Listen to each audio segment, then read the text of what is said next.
So, Sasha, you usually live in the UK, right? I usually live in the UK. I've been a resident there for the past 8 years. Okay, and why did you come to Ukraine now? At the start of the escalation in December, it started feeling like the war would expand. And I realized it would be really hard for me to sit on my sofa in London and watch the news on the screen of my phone. And I was also worried about my family and about my friends. So I had some kind of intuition about everything. So I decided to go to Lviv, which is the westernmost city of Ukraine.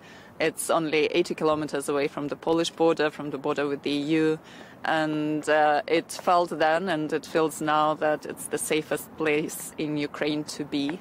And from here I started organizing the evacuation of my family, friends and acquaintances. Your family was in the east of Ukraine. Did you manage to evacuate everybody? Yes, my parents were in Zaporizhia. This is where I'm from.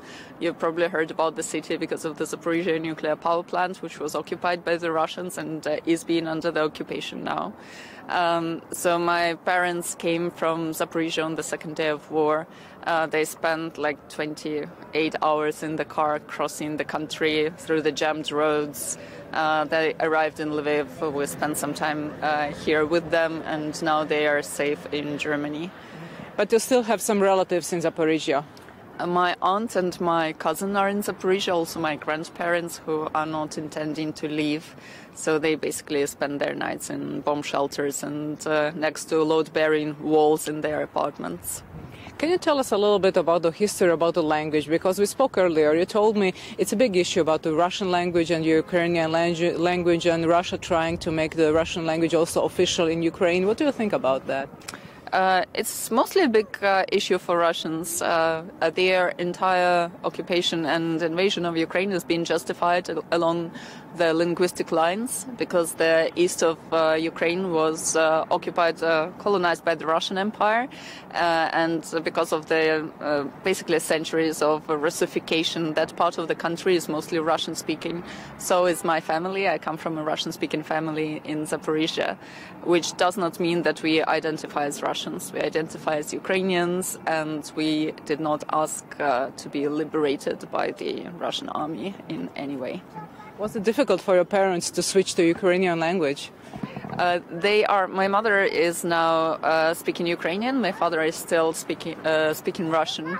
I speak Ukrainian to both of them, and most of Ukrainians are bilingual, but most of us are also switching to Ukrainian because we do not want to use the language of the occupiers.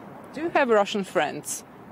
I used to have Russian friends before 2014, before Russia first annexed Crimea and then invaded the east of the country. We are not on speaking terms anymore now, but nobody has reached out or contacted me when this full-scale invasion happened. You told me that you think that if somebody stopped the things that were happening in 2014, that we weren't today where we were.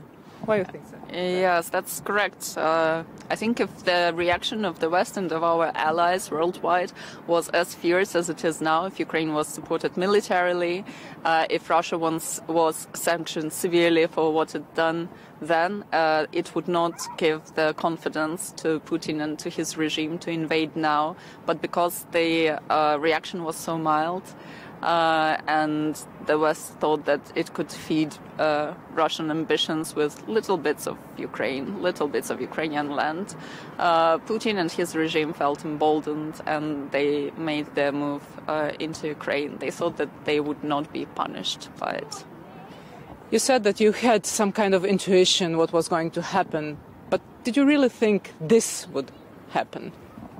I knew something would happen. I honestly thought that the invasion would be limited to the eastern parts of the country, which is still very close to home. And this is not to say that it's not horrible if only the eastern parts of the country would be bombed and occupied by the Russians.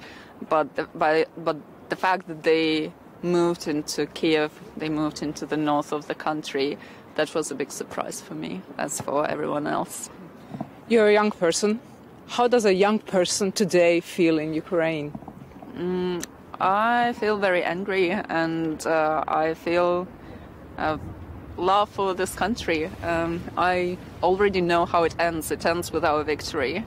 I want to see that day as soon as possible, and I want to start rebuilding Ukraine as soon as possible. How do you see the future of Ukraine? I think that the EU and NATO members will be applying for membership in Ukraine, and we will consider these applications favorably. But I feel that Ukraine will be the place to be for next generations because of all the courage that we have shown and because of these lessons of resistance that we are learning. I think we will be able to share them worldwide. Thank you, Sasha, and good luck. Thank you.